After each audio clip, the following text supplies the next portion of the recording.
नमस्कार, आप देख रहे हैं द इंडिया टॉप। मैं हूं आदेशपुरी।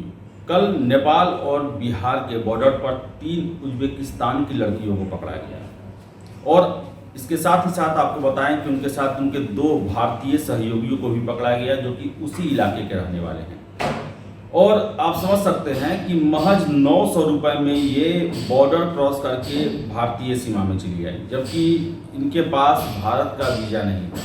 नेपाल घूमने आई थी, 900 रुपये खर्च करके भारत में घुस गई। सबसे बड़ा प्रश्न है कि आखिर ये बिहार में किनसे मिलने आई थी या फिर ये मात्र एक रूट था इनका भारत में घुसने का, और ये कहाँ जाना चाहती थी। आखिर इनका काम क्या था, कैसे इन्होंने हिमाकत कर ली बिना वीजे के भारत में घुसने की। आपको पूरा हम मामला बताते हैं। अररिया जिले के बॉर्डर से संबंधित है ये मामला।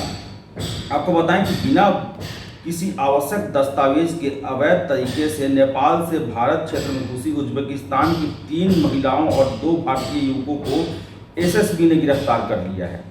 एसएसबी की 56वीं वाहिनी के पत्थरदेवा बीओपी के एसएसपी जवान चकोरवा के पास गाड़ी की तलाशी कर रहे थे। इसी दौरान एक ऑटो पर सवार 3 विदेशी महिला के साथ 2 भारतीय युवकों को पकड़ा गया।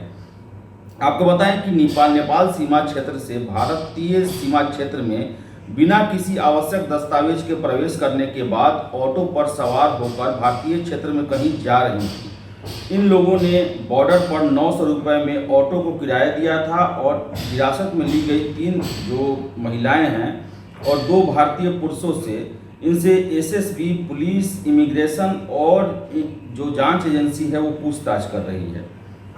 पकड़ी गई 3 उज्बेकिस्तान महिलाओं में 20 साल की राजा बाबा इनोवेट, 22 साल की राजा बाबा स्मीगुल और 18 साल की यूसुपाभा डायना शामिल है। तीनों महिलाएं उज्बेकिस्तान के कास्का डारिया की रहने वाली हैं और तीनों की शिनाख्त इससे पहले इनके पास से मिले पासपोर्ट के आधार पर की गई।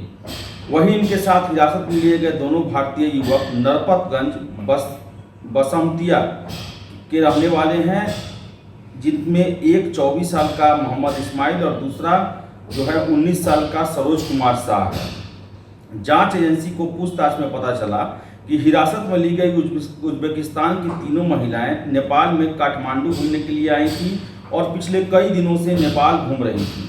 नेपाल के कप्तानगंज, दीवानगंज होते हुए बिना किसी आवश्यक दस्तावेज के ही ये भारतीय सीमा में प्रवेश कर गई, जहां अवैध रूप से भारतीय क्षेत्र में घुसने पर तीनों विदेशी महिलाओं को एसएसबी के जवानों ने हिरासत में ले लिया।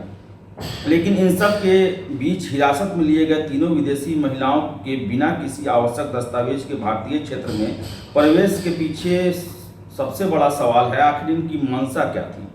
सवाल ये भी है कि बिहार में कहाँ और किनसे मिलने ये ऑटो से जा रही थी, तो बहुत बड़ा प्रश्न है। आपको बता दें कि तरह तरह की बातें आती हैं। जो महिलाएं जो हैं इनका उम्र जो देखा जाए 18 साल, 20 साल, 22 साल है। और आपको हम बताएं कि देश के महानगरों में ऐसे कई मामले आए हैं कि उज्बेक लड़कियां जो हैं वो भारत में वो देह व्यापार के क्षेत्र में काफ़ी जो है वो जुड़ी हुई रहती हैं और इनके जो चार्ज होते हैं वो बहुत ज़्यादा होते हैं और इनके ग्राहक जो हैं ऐसे जो उज्बेक लड़कियां हैं उनको पसंद करने वाले ग्राहक जो हैं वो मुँहमांगा जो है वो पैसे भी देते हैं।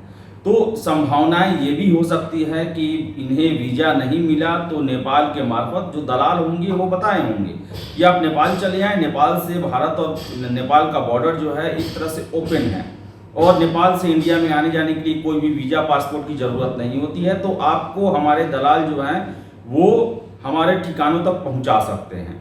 ये भी संभावना बन सकती है, हालांकि अभी इसकी पुष्टि नहीं हुई है। लेकिन जो शहर हैं, बड़े शहर हैं, हमेशा दिल्ली में रेड होता है तो वहाँ विदेशी महिलाएं पकड़ी जाती है, देह व्यापार में संलिप्त रहती हैं, नशे के कारोबार में संलिप्त रहती हैं। तो जो भी आएगा, जो भी भारत घूमने आएगा या व्यापार करने आएगा या किसी से मिलने जुलने आएगा, तो एक जो उसका जो आने जाने का जो प्रक्रिया है, वीज़ा है, पासपोर्ट है, ये लेने के बाद ही वो लोग आते जाते हैं। लेकिन नेपाल से घुसा गया। आप समझ सकते हैं कि नेपाल में अगर एसएसबी के जवान मुस्तैद न रहें या फिर कई बार ऐसा भी होता होगा कि इनकी मुस्तैदी को नज़रअंदाज करते हुए या इनकी आंखों से ओझल होकर भी बहुत सारे विदेशी जो हैं जो कि भारत में गलत कार्यों को करने के लिए आते हैं, वो आते रहे ही होंगे। आपको बताएं कि जो इंडिया और पाकिस्तान के बीच में, माफ़ कीजिएगा, इंडिया और नेपाल के बीच में जो है वो SSB यानी कि सशस्त्र सीमा बल के द्वारा ड्यूटी की जाती है। उनके द्वारा हर 1 किलोमीटर पर एक BOP यानी कि बॉर्डर आउटपोस्ट का निर्माण किया गया है, जहां पर SI या ASI स्तर का जो अधिकारी है वो और उसके अंडर में कुछ जवान होते हैं जो कि सीमा की निगरानी करते हैं। और ऐसे में ही जो लिंक है, जो रोड है, वहां पर आवाजाही पर भी नज़र बनाए रखते हैं। और यही हुआ, जांच क्रम में 3 उज़्बेक महिलाएं पकड़ी गई हैं और इनसे पूछताछ चल रही है कि आखिर ये बिना किसी कागजात के कैसे भारत में आ गई, और आई भी तो ये कहाँ जा रही थी, किससे मिलने जा रही थी। सभी टटोले जाएंगे। ये भी हो सकता है कि जिस नेटवर्क ने इन्हें बहलाया फुसलाया, या फिर अपने व्यापार के लिए, ये अवैध व्यापार के लिए जो आ रही थी, तो ये भी पता चलेगा। हालांकि अभी जो है इसके बारे में कोई पुष्टि नहीं हो पाई है, लेकिन ज़्यादातर मामले ऐसे ही होते हैं। हम अगर देखें तो नेपाल से बहुत सारी युवतियों को भारत में बरगला कर, उनको गलत सपने दिखाकर, गलत बातों को रखकर उनका तस्करी किया जाता है, और उन्हें देश के जो है वो बड़े बड़े जो देह मंडी हैं उनमें उनको कौड़ियों के दाम में बेच दिया जाता है, जहां उनका जीवन बद से बदतर हो जाता है। उन्हें काली कोठरियों में रखा जाता है और उनसे देह व्यापार करवाया जाता है, जबरन करवाया जाता है, और एक बार उस दलदल में फंसने के बाद उनका जीवन अंधकार में हो जाता है। तो बहुत सारी NGO हैं, बहुत सारी संस्थाएं हैं जो कि उस इलाके में काम करती हैं, और साल में देखें तो सैकड़ों महिलाएं जो हैं, लड़कियां जो हैं, छोटी बच्चियां हैं, उनको रेस्क्यू किया जाता है। लेकिन बावजूद इसके आपको हम बताएं कि बॉर्डर पर रहने वाले कुछ ऐसे लोग हैं या फिर दलालों का गिरोह है जिनको संरक्षण मिलता है देश के बड़े बड़े शहरों से, और वहाँ के बाजारों के लिए ये जो हैं युवतियों को गलत सपना दिखाकर, बहला फुसलाकर या पैसे का लोभ देकर इन्हें लाते हैं और इस दलदल में फंसा देते हैं। हो सकता है कि उज़्बेक जो महिलाएं आई हुई हैं उनको भी ये सपना दिखाया गया हो, लालच दिया गया हो नेपाल में घूमने के दौरान दलालों के द्वारा, क्योंकि दलाल जो हैं वो एक्टिव रहते हैं और जानते हैं कि जो विदेशी महिलाएं हैं उनका कस्टमर ज़्यादा है और मुँह मांगा पैसा भी दिया जाता है। तो ऐसे में उनको सपना दिखाया गया होगा, घूमने के बहाने ही उनको ज़्यादा एक्स्ट्रा कमाई कर लेने का सपना दिखाया गया होगा। और रहा बात होगा कि पासपोर्ट वीज़ा का, तो होता है कि बिहार और नेपाल के बीच में बॉर्डर जो है वो ओपन है, वो कोई बाढ़ नहीं लगा हुआ है, कोई वीज़ा की ज़रूरत नहीं होता है, कोई पासपोर्ट का ज़रूरत नहीं होता है, बस हमें बॉर्डर क्रॉस कर जाना है, उसके बाद हम अपने ठिकाने पर पहुँच जाएंगे। लेकिन SSB की मुस्तैदी रही कि इन्हें पकड़ा गया है, जांच चल रही है, और जो भी इसमें जो वास्तविकता होगा वो निकल के आएगा। हम अभी संभावनाओं की बात कर रहे हैं, क्योंकि खबरें ऐसा हमेशा आती हैं बड़े बड़े होटलों में, दिल्ली के, बॉम्बे के, महानगरों के होटलों में जो हैं वो उज़्बेक महिलाएं देह व्यापार करते हुए पकड़ी गई हैं, और काफ़ी बड़े बड़े रसूखदार लोग जो हैं इनके ग्राहक बनते हैं और हज़ारों लाखों में पेमेंट किया जाता है। तो फिलहाल इस वीडियो में इतना ही। वीडियो पसंद आया लाइक शेयर करें, हमारे चैनल द इंडिया टॉक को सब्सक्राइब जरूर कर लें। धन्यवाद।